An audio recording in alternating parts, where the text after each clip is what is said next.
Hey, welcome back guys, it is Crazy Welder again, and without any further ado, the topic of this video today is all-in-one liquid coolers versus the air cooling units, and which one is the better choice for you. And I figured I'd weigh in on this issue since I've been kind of staying quiet about it for a while. I've been testing a bunch of these out, running them in my PCs, and I've basically come to a conclusion. And the basic conclusion for me right now is that air cooling is simply just the way forward. Ultimately, at the end of the day, with the liquid coolers, there's just too many drawbacks, and I'm going to go over why those are, and what some of those are, and ultimately why you should choose an air cooler instead, and what are some of your options if you decide to go with an all-in-one liquid cooler specifically. So one of the reasons why I had originally chosen this Entech Cooler 920 unit, which is a extra thick 120 millimeter radiator with dual fans and push-pull configuration.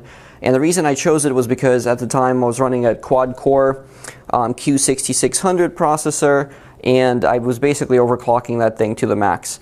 Now, the air cooling solutions that I had basically just weren't really providing enough, basically air pull to provide decent enough cooling. At the end of the day, there was just not enough surface area on that cooler, and ultimately in the price range that I was looking at, I couldn't really find an air cooler that would actually do a decent enough job. Anyhow, so that's when it kind of dawned on me that basically I would need some kind of different cooling solution. And so as a result, I ended up looking into a number of different kits that were available at the time, and for that specific processor and for the socket that I had, and it seemed like this was basically the perfect choice. At the time, all-in-one coolers were just taking off.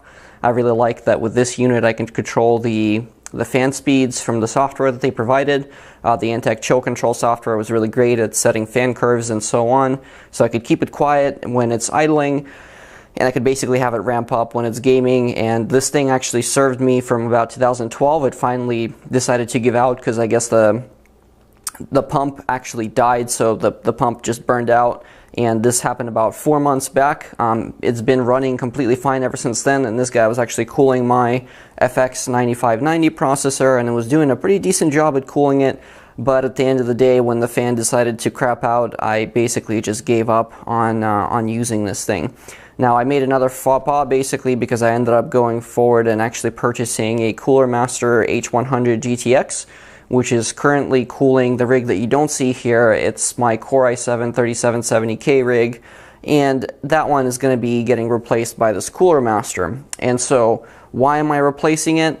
Well, because there are a couple of issues with these units. Basically, you're paying, basically, for what I paid for this guy was about $95 to $100, probably closer to $100 with shipping. I paid about, $110 for this guy, that's shipping included. And the thing is, this cooler is going to last me a heck of a lot longer than this thing, because ultimately at the end of the day, if the fans fail on this guy, I can just replace them, and that's, I'm good to go. If we're looking at this cooler right here, which is the Cooler 920, then the only thing I can really salvage here is basically the actual radiator and fans, and I'd have to get a whole new setup, most likely a custom loop, just to get this going. And yes, they do sell now these sort of, pre-manufactured pump assemblies that also act as a reservoir, and so you can also refill those potentially. But the problem is, again, you are relying on this piece of technology to keep working, and the fact of the matter is, because your computers are running the fan constantly, unless you turn your PC off, for example, it just ends up dying. It gives out, because that's what pumps do. They can't be running continuously. The reason that the pumps in the fridges tend to last longer is because in a fridge it only pumps the fluid for a certain amount of time before it then stops, kind of lets the temperature settle for a little bit, then it starts pumping again. But that's not the case on our PCs. On our PCs, these fans keep pumping away until eventually the bearings fail or the motor just burns out. And ultimately, you've essentially sent all that money down the drain, because now this whole loop has become completely useless. You can't just replace a part and get it going right away, because ultimately it's just too difficult to get this up and running. The way that they seal these at the factory is not a way that you could do it at home. You know, all the lines typically tend to be vacuum sealed, and you know, they're not using a reservoir because they just pump the fluid into the assembly usually at the factory and then plug the hole. And so that's not, again, something that you can do on your own. It's just not really feasible. We don't have the tools to do it. And then, you know, the final kind of nail in the coffin was when I actually got this guy, which is the Thermaltake Water 3.0. This is the sort of thinner 120 millimeter fan. It was also using a push-pull configuration.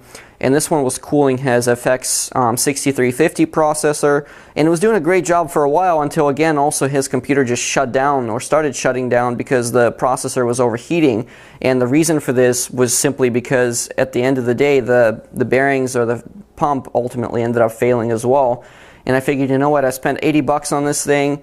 It lasted for approximately a year of you know, pretty much continuous use before the pump failed.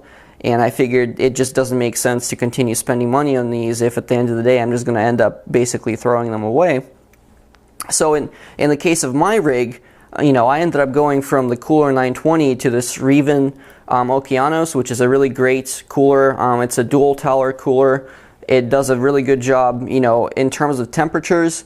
When I was running the Cooler 920, I was looking at about, you know, something like 37 degrees Celsius to 38 on the idle for my FX 9590, which is not bad for that processor because it runs extremely hot. With the Okeanos, I'm looking at anywhere between 38 to 39, you know, idle temps, which is again not, you know, not terrible.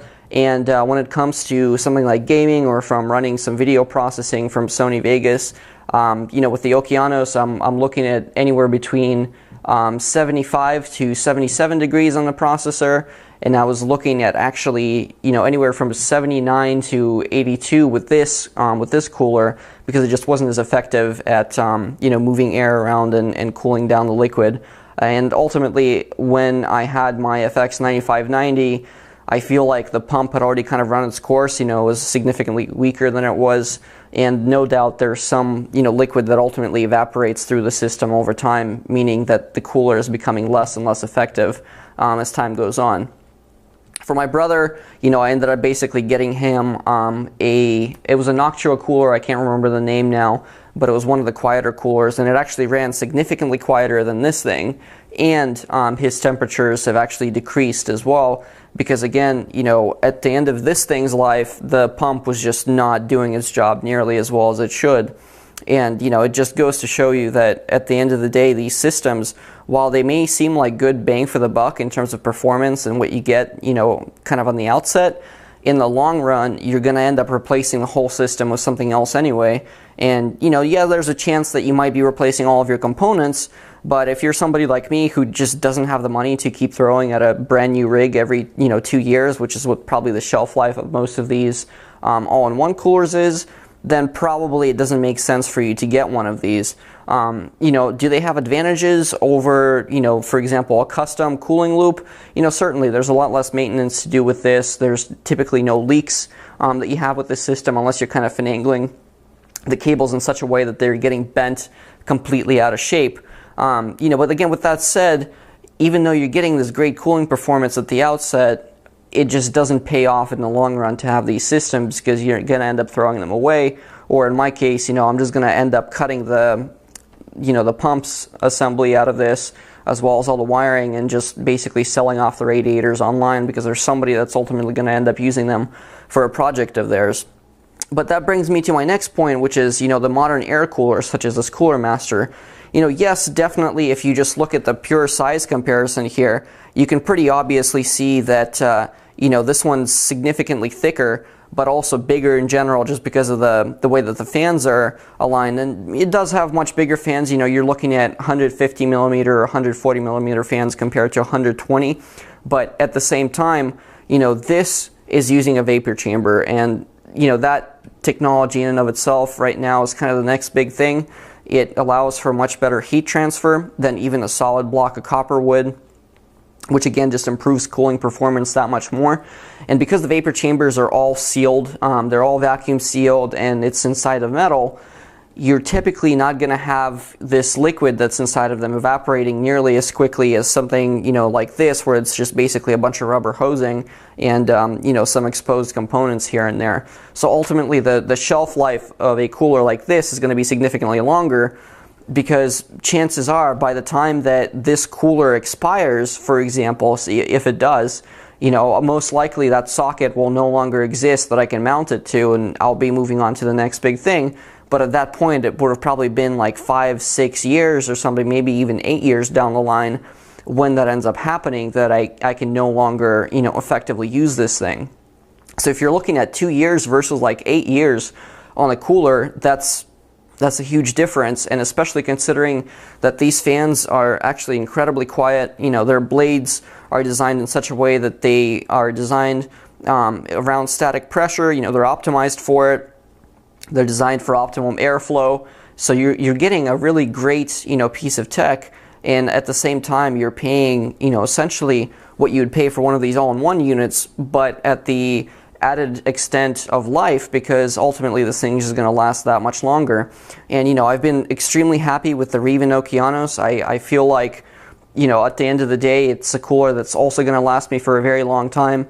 This one doesn't have a vapor chamber, which is unfortunate, but, you know, it does a very great job. If I ever wanted to upgrade the cooling on this, you know, specific unit, I could just change to fans that basically move a lot more air and, you know, improve it, or I can add a third fan into this mix to make things a little bit better, which again is just a huge plus.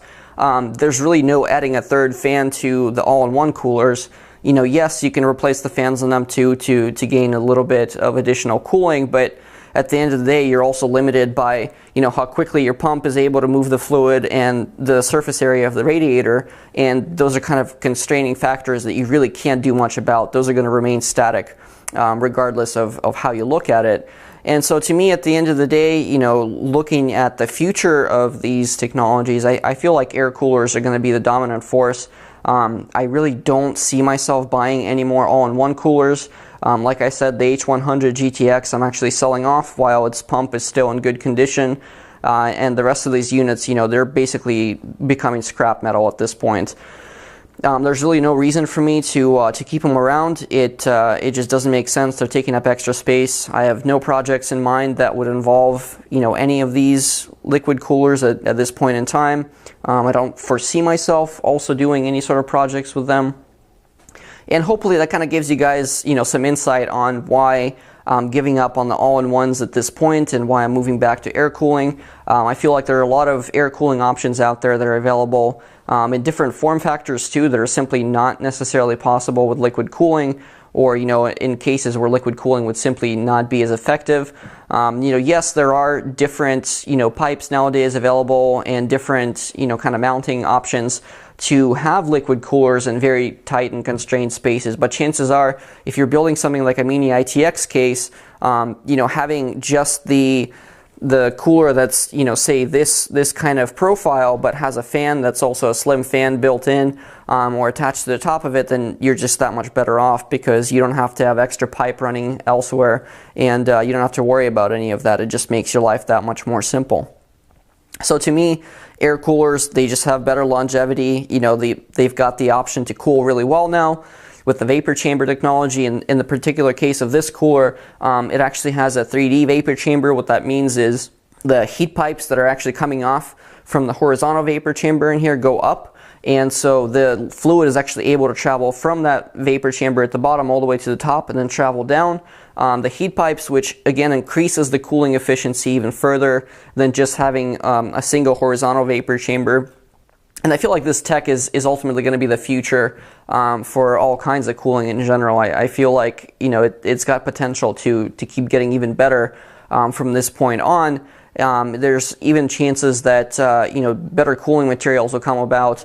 There's been talk of graphene coming about with PC coolers, so we'll see if that comes to pass. Ultimately, who knows, you know, what kind of other technology is going to come about, but as of, you know, the time of me making this video, I feel like the all-in-ones are kind of on their way out as far as, you know, the cooling solutions that are available. Maybe for one-off builds to make things look pretty for a customer, for those folks that do custom PC builds, but beyond that, I just don't see it, kind of being a sustainable cooling technology in the future. So hopefully this helped you guys make a decision. Let me know if it just confused you more. At the end of the day, this is my kind of personal opinion on it. By no means it says that you should be completely agreeable with me on this, but at the same time, I've laid out some of my points as to why I feel like this is the case, and it just makes the most sense, I think, for most people to just go with air cooling. So hopefully this helped you folks out, and I'll see you in the next video.